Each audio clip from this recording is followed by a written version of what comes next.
نبی کے بعد کلپ مت کاٹ دینا میرے بچوں، سرکار دو جہاں کے بعد سب سے بڑا مقام مولا علی کا ہے، سب سے بڑا مقام۔ اب سے 8 سال پہلے جب یہ نظریہ ہم نے ممبروں سے بیان کرنا شروع کیا تو پنجاب میں میرے ساتھ مسئلے ہونا شروع ہو گئے۔ ایک علماء کا بورڈ بٹھا دیا گیا اور وہاں ہمارے لیے کچھ طے ہونے لگا، تو جس کی جو محنت ہو اسی کے نام سے بیان کرنی چاہیے۔ علامہ ڈاکٹر محمد حسین اکبر صاحب لاہور والے وہ اس میٹنگ کا حصہ تھے۔ جب ان کے پاس چراغ محفل آیا تو انہوں نے کہا یہ صرف شہنشاہ حسین نقوی کا عقیدہ نہیں ہے، ہم سب شیعوں کا عقیدہ ہے کہ ہمارے نبی کے بعد، سرکار دو جہاں کے بعد، خاتم النبیین کے بعد اس کائنات میں سب سے افضل وجود مولا علی کا ہے۔ جی توجہ ہے؟ تو جب یہ بات ہوئی تھی تو اس وقت میں بڑی دلائل دیے گئے تھے، بہت ہی سجی ہوئی گفتگو رہی، مگر یہاں میں صرف اتنا کہتا ہوا گزروں گا کہ ہمارے پاس دلائل بہت ہیں اور ہمیں حق ہے کہ ہم اپنے عقیدے کا بیان بھی کریں اور اپنے عقیدے کو اپنے بچوں تک منتقل بھی کریں۔ کسی کی دل آزاری کے بغیر ہم اپنے عقیدے کا بیان کرنے کا حق رکھتے ہیں۔ جی تو بہت دلائل ہیں، ان میں سے ایک دلیل صرف اشارتاً کہہ رہا ہوں۔ سنی شیعہ نے حدیث لکھی ہے کہ سرکار نے فرمایا من ارادہ ان ينظر الى آدم فی علمہ، جو چاہتا ہے آدم کو دیکھے کہ علم کیسا تھا، جو چاہتا ہے نوح کو دیکھے کہ حلم کیسا تھا، جو چاہتا ہے ابراہیم کو دیکھے کہ خلت کیسی تھی، جو چاہتا ہے یوسف کو دیکھے کہ جمال کیسا تھا، جو چاہتا ہے کہ عیسیٰ کو دیکھے کہ عبادت کیسی تھی، فَلْيَنظُرْ إِلَىٰ عَلِيِّ بْنِ أَبِي طَالِبٍ، وہ اکیلے علی کو دیکھ لے۔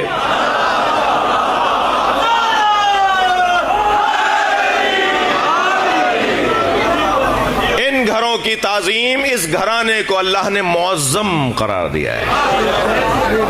اور میرے بچوں، میرے عزیزوں، میرے سنی عزیز بھائیوں، ہم سب کو آج نہیں کل علی ولی اللہ پڑھنا ہے، پڑھنا ہے۔ بعض زندگی میں پڑھیں گے، بعض مر کے پڑھیں گے۔ مر کے کیسے پڑھیں گے بھائی؟ جب قیامت میں علی کے ہاتھ میں علم نظر آئے گا، جب جنت کے دروازے پہ علی علی کی کنڈی بج رہی ہوگی، جی جب جنت میں جانے کے لیے پوچھا جائے گا علی کی تحریر لائو، ہم سب کو مجبوراً مولا علی کو ماننا ہے۔ اور اللہ یہ مجبوراً ڈنڈے کی زور پہ نہیں منوا رہا۔ پروردگار عالم نے 1150 سال سے علی کے ایک بیٹے کو پردے غیبت میں رکھا ہوا ہے۔ اس سے زیادہ اور اختیار ہوتا ہے کوئی؟ صدیوں کو اختیار دے دیا کہ اپنی مرضی سے آؤ اس دروازے پر، اس سے زیادہ کوئی اختیار ہوگا؟ وہ چاہتا تو ڈنڈے پہ سب سے منوا لیتا، جیسے اس نے ہمیں مجبور رکھا ہے کہ فلاں ماں باپ کے گھر پیدا ہوئے ہیں، ہمیں مجبور رکھا ہے کہ فلاں زبان بولنے والے پیدا ہوئے ہیں، ہمیں مجبور رکھا ہے کہ ہماری 2 آنکھیں ہیں، ہمارے 2 ہاتھ 2 پیر ہیں، اس نے مجبور رکھا ہے کہ 2 کان ہیں، اس نے یہ سارے کاموں میں ہمیں مجبور رکھا ہے، فلاں گاؤں میں پیدا کیا ہے، فلاں شہر میں، یہ مجبور رکھا ہے۔ وہ چاہتا تو ہماری یہ مجبوری بھی لے لیتا، مگر وہ ہمیں مجبور نہیں منوانا چاہتا، وہ ہمارے لیے دروازے کھول رہا ہے۔ 1400 سال نہیں، 1150 سال میرے مولا امام زمانہ کو دنیا میں آئے ہوئے ہو گئے۔ یہ اختیار تو ہے کہ مان لو، سب کو آنا ہے اس دروازے پر، اور آنے والا آ چکا ہے۔ میری مراد یہ ہے کہ وہ دنیا میں آ چکا ہے۔ میں جس دن پہچاننے لگوں گا وہی دن ظہور کا ہوگا۔ وہ کسی غار میں نہیں ہے، کسی پردے کے پیچھے نہیں بیٹھے ہوئے، میرے امام حاضر ہیں۔ تھوڑی گردن ہلانا بات جا رہی ہو تو، ہم امام حاضر کو مانتے ہیں۔ امام حاضر اور ہوتا ہے، امام ظاہر اور ہوتا ہے۔ ہمارا امام حاضر ہے، ظاہر نہیں ہے۔ بس جب ظاہر ہو جائیں گے وہی ظہور ہو جائے گا۔ تو کیسے، کیا مطلب ہے اس بات کا؟ اتنا بڑا مجمع یہاں حاضر ہے یا نہیں؟ وہی بول دو نا خدا کے واسطے، اتنا بڑا مجمع یہاں حاضر ہے، سب مجھ پہ ظاہر نہیں ہے، حتیٰ آپ پر بھی ایک دوسرے پہ ظاہر نہیں ہے۔ حاضر سب ہیں، ظاہر سب نہیں ہے۔ سب یہاں پر حاضر ہیں، توجہ، مگر سب ظاہر نہیں ہے۔ سرکار 40 سال تک مکے میں حاضر رہے، ظاہر نہیں تھے کہ کون ہے۔ میرے مولا امام مہدی حاضر ہیں، جب ہم پہچاننے لگیں گے ظہور ہو جائے گا۔ ایک بلند صلوات نبی کی ذات پر.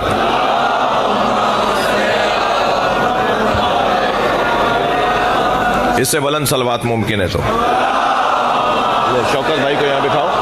شوکت بھائی یہاں سے ہی ہے. میرے بھائی، میرے بڑے بھائی جناب شوکت رضا شوکت، یہ الہی آمین، الہی آمین، الہی آمین. میرے بھائی کی دعاؤں کی قبولیت کے لیے، میری دعاؤں کی قبولیت کے لیے ایک بلند تر صلوات. اللہم صل علی. آپ کی توجہات میرے ساتھ ہیں اور یقیناً میری بات کسی حد تک کسی ایک منزل پر آئی. یہ طے ہے کہ ہم جس دروازے میں بیٹھے ہیں اس سے اچھا دروازہ نہیں ہے.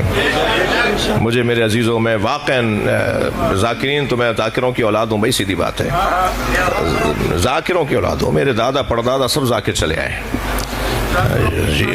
ماتمیوں کی آخری وقت تک بھی جس سال رحلت ہو رہی ہے ابا کی، اس سال بھی حلقے میں لگ کے ماتم کیا ہے. میں ابھی کہہ چکا ہوں آپ سے کہ اگر ہمارے معاشرے کے حیثیت والے شیعہ بزدلی چھوڑ دیں تو آپ دیکھیے گا قوم کہاں سے کہاں جائے گی. اور بزدلوں سے تو ویسے بھی علی والوں کا کوئی تعلق نہیں ہے، اور علی والا بزدل ہوتا بھی نہیں ہے. 3 لوگوں کو تو یا علی مدد بولنے سے پہلے 6 دفعہ سوچنا چاہیے. ایک کنجوس کو، کنجوس پیسے ہی نہیں نکلتا.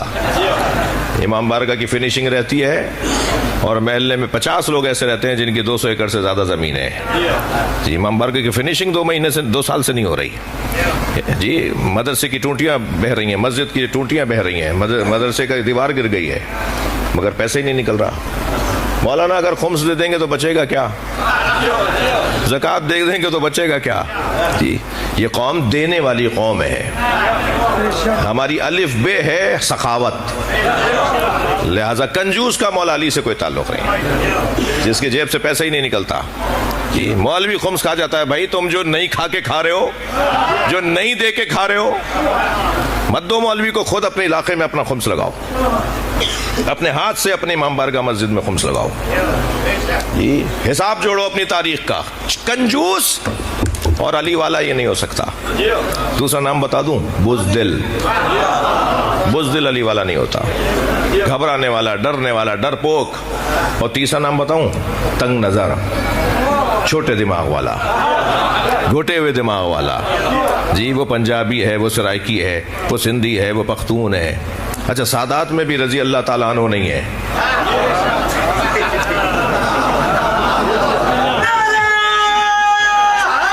کوئی وہ کاظمیوں کا امام بارگاہ ہے، وہ بخاریوں کا امام بارگاہ ہے، وہ نقویوں کا ہے، وہ بھائی وہ جو ہے وہ شیرازیوں کا ہے.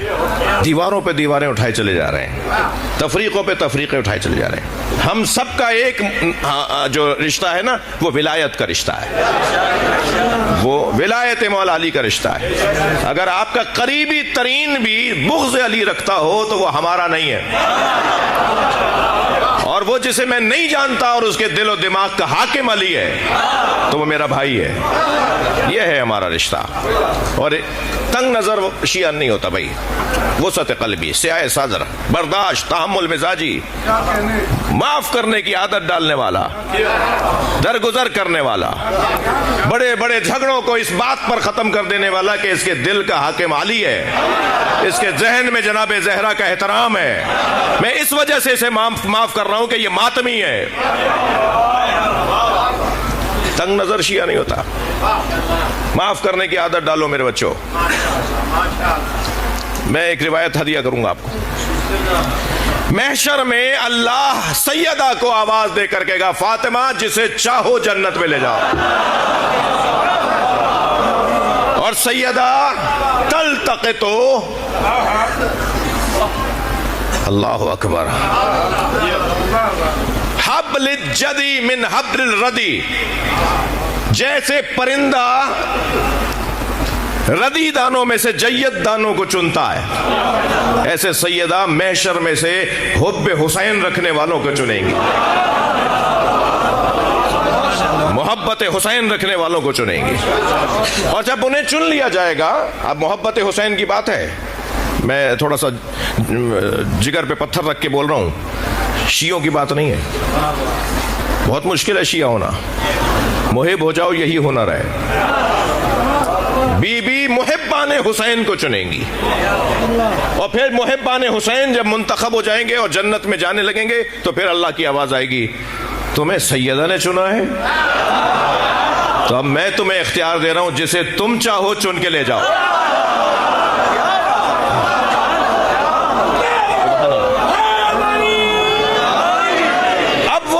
چنیں گے نا، بس یہ روایت سنا رہا ہوں، پھر شوکت بھائی سے آپ استفادہ کریں گے. پھر وہ لوگ بھی چنیں گے، ان لوگوں میں سے کچھ لوگوں کو چنیں گے، تو جنہیں وہ چنیں گے نہیں وہ کہیں گے کہ سیدہ کا چننا تو سمجھ میں آتا ہے، مالکہ ہیں بھائی، خاتون کائنات ہیں، خاتون اول کائنات ہیں، کائنات میں سب سے بڑا وجود جناب زہرا کا ہے. جی یہ سب اگر ایک جگہ ہو جائیں تو سب فاطمہ ہو جاتے ہیں. ہم فاطمہ، پورا جملہ ہی ہے، پورا جملہ ہی ہے. جملہ تامہ ہے، جملہ اسمیہ ہے، یسع السکوت ہے. حدیث قصہ میں اللہ جواب دے رہا ہے ہم فاطمہ، یہ سب فاطمہ ہے. ایک ہی وجود تو ہے. جی وہ جلوے بکھیرنے لگتی ہے تو کبھی حسین بن جاتا ہے، کبھی حسن بن جاتا ہے. تو اب محشر میں سیدہ کا چننا تو سمجھ میں آ رہا ہے. آواز آئے گی انہوں نے کس بنیاد پہ چنا ہے؟ تو ان سے پوچھا جائے گا بتاؤ تم نے انہیں کیوں چنا ہے، کیا معیار تھا جس پہ تم نے چنا ہے؟ تو وہ 3 جواب دیں گے. وہ کہیں گے کہ اشربکم لحب فاطمہ، اشربکم شربتا من الماء لحب فاطمہ. یہ وہ لوگ تھے کہ جنہوں نے محبت فاطمہ میں پانی پلایا. ہاں سبیلے لگانے والے اپنا مقام سمجھیں، یہ پانی پلانے والے اپنا مقام سمجھیں، اور پانی کی سبیلیں روکنے والے بھی اپنی عاقبت سوچیں. جی شربتا من الماء، جس نے ایک دفعہ بھی تمہیں پانی پلایا لحب فاطمہ، وہ اس مقام کا حامل ہو جائے گا کہ وہ شفاعت کرے گا. دوسرا اطعمکم، جس نے تمہیں کھانا کھلایا لحب فاطمہ. یہ دسترخوان لگانے والے لوگ، یہ صرف اس بنیاد پر کھانا کھلانے والے لوگ کہ جس کو کھانا کھلانا ہو اس کے دل و دماغ کی مالکہ جناب زہرا ہے، وہ پھر خود شفاعت کے مقام پر پہنچے گا. اور تیسرا جس حدیث کو میں آپ کے لیے خاص طور پہ چاہوں گا کہ اس پہ توجہ کریں، جی رد عنکم غیبتا لحب فاطمہ. یہ وہ ان میں سے کچھ لوگ وہ ہیں، کچھ لوگ وہ ہیں، اور کچھ لوگ وہ ہیں جو یہ کہہ کر خاموش کرواتے تھے لوگوں کو اس کی غیبت نہیں کرو، اس کے دل میں جناب زہرا کا احترام ہے. اگر شیعہ کی غیبت ہی چھوڑ دے، ناراض ہو گئے، اب میں کیا کروں آپ سے، نہیں ہوئے تو ایک صلوات پڑھیں بلند آواز.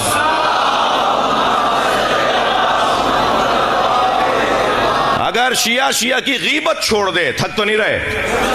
حدیث سنائیے، میں نے یہ بہار الانوار کے اندر علامہ مجلسی سے امام صادق سے نقل کیا ہے کہ اگر اس وجہ سے جا رہا ہوگا کہ رد عنکم غیبتا لحب فاطمہ، یہ روکتے تھے کہ اس کی غیبت نہیں کرو، یہ محب فاطمہ ہے، تو غیبت نہ کرنے والے کو یہ مقام ملے گا، تو معاف کرنے والے کو کتنا بڑا مقام ملے گا، درگزر کرنے والے کو کتنا مقام ملے گا.